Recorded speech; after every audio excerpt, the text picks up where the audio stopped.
بسم اللہ الرحمن الرحیم۔ السلام علیکم ورحمۃ اللہ وبرکاتہ۔ دینی مدارس کا مقدمہ۔ حالیہ آئینی ترامیم کے دوران دینی مدارس کے بارے میں ایک قانونی بل قومی اسمبلی کے اور سینٹ نے منظور کیا تھا۔ اس کا ملک بھر کے دینی حلقوں نے تمام مکاتب فکر نے خیر مقدم کیا، لیکن صدر محترم آصف علی زرداری نے وہ بل اعتراض لگا کر واپس کر دیا ہے، اور اس پر ملک میں ایک تحریر کا ماحول پیدا ہو گیا ہے۔ مسئلہ کیا ہے؟ آئینی ترامیم میں کیا ہوا؟ بل واپس کیوں ہوا؟ ہم احتجاج کیوں کریں گے؟ یہ 2-3 باتیں بڑے سادہ لہجے میں عرض کرنا چاہتا ہوں۔ دینی مدارس کے بارے میں ایک عرصے سے حکومتوں کی خواہش رہی ہے کہ آزادی کے ساتھ کام کیوں کر رہی ہیں، یہ کسی سرکاری محکمے کے تحت کیوں نہیں آتے۔ پاکستان بننے کے بعد سے ہی یہ مسئلہ چل رہا ہے، جبکہ ہمارا مقدمہ یہ ہے کہ یہ مدارس آزاد فضا میں وجود میں آئے تھے، آزاد کام کر رہے ہیں اور آزاد رہیں گے تو کام کر سکیں گے۔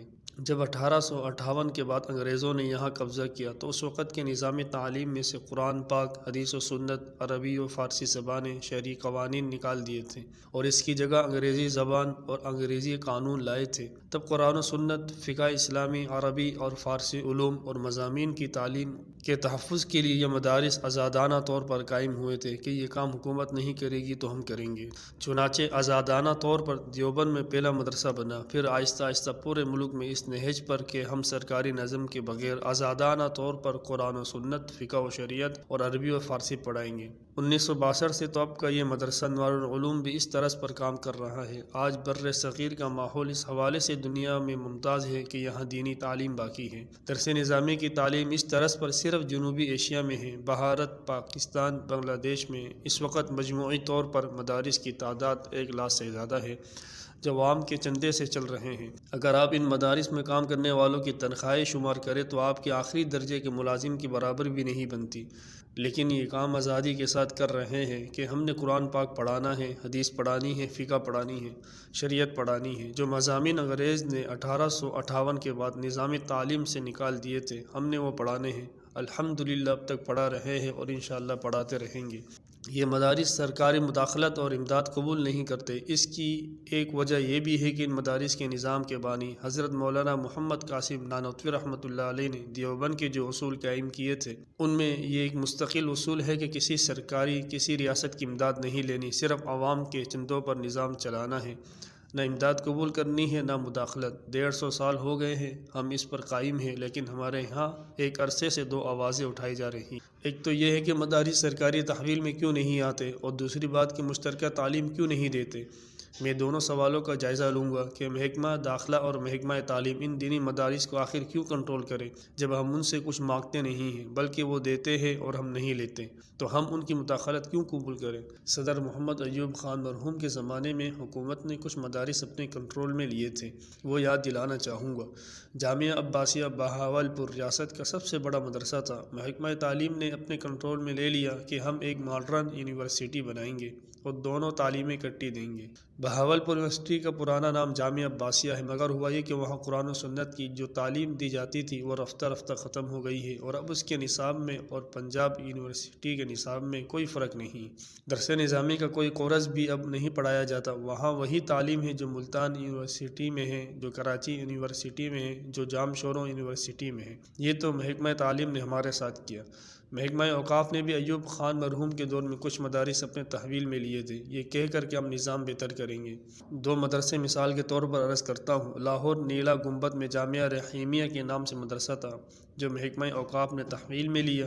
آج آپ جا کر دیکھیں تو وہاں مدرسہ کہاں۔ اوکھاڑا گول چوک میں جامعہ عثمانیہ بہت بڑا مدرسہ تھا، جو محکمہ اوقاف نے تحویل میں لیا کہ ہم اس کا نظام چلائیں گے، وہ مدرسہ کہاں ہے۔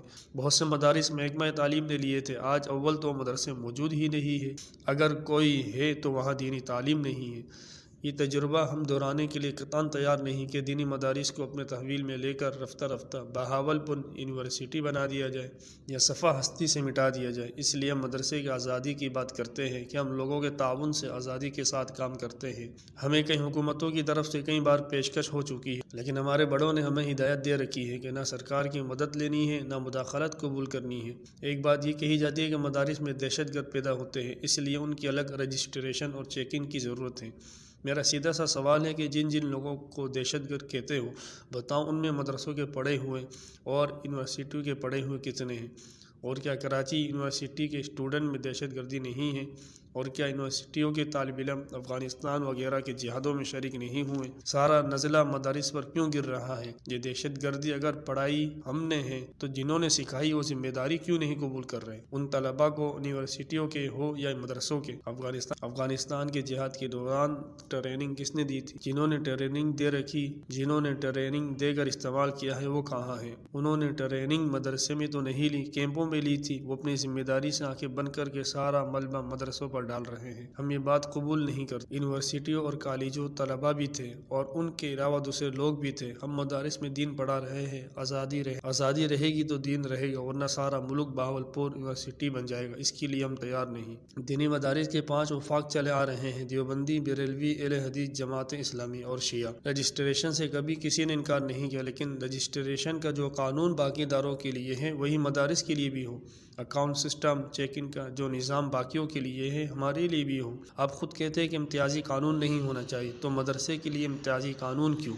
اس کے خلاف آواز اٹھائی گئی تھی، جس پر ان 26ویں آئینی ترامیم کے دوران یہ طے ہوا کہ مدارس کی رجسٹریشن عام قانون کے تحت ہوگی اور اکاؤنٹ سسٹم کی چیکنگ بھی جیسے باقیوں کی ہوتی ہے ان کی بھی ہوگی۔ یہ بات طے ہو گئی تھی کہ جو قومی اسمبلی اور سینٹ نے منظور کر لی، لیکن صدر مملکت کے پاس جا کر واپس ہو گئی، جو ہمارے خیال میں بیرونی دباؤ کا نتیجہ ہے۔ میں یہ عرض کرنا چاہتا ہوں کہ ہمیں نہ رجسٹریشن سے انکار ہے، نہ اکاؤنٹ کی چیکنگ سے انکار ہے، ہمیں امتیازی قانون سے انکار ہے۔ یہ ہمارے لیے بیرونی مداخلت کا راستہ ہے۔ ہم رجسٹریشن کے لیے تیار ہیں، لیکن کسی محکمے کی تحویل میں جانے کو تیار نہیں ہیں۔ تحویل میں جانے کا مطلب جامعہ عباسیہ کو بہاولپور یونیورسٹی میں بدلنا ہے اور جامعہ رحیمیہ اور جامعہ عثمانیہ کو ختم کرنا ہے۔ یہ ہمارے لیے قابل قبول نہیں۔ اصل فیصلہ تو دینی مدارس کے وفاق کریں گے۔ ہم انشاءاللہ ان کے ساتھ دیں گے اور دینی مدارس کی آزادی اور تعلیمی نظام کو قائم رکھنے میں جو قربانی بھی ہمارے بس میں ہے ہم دیں گے انشاءاللہ۔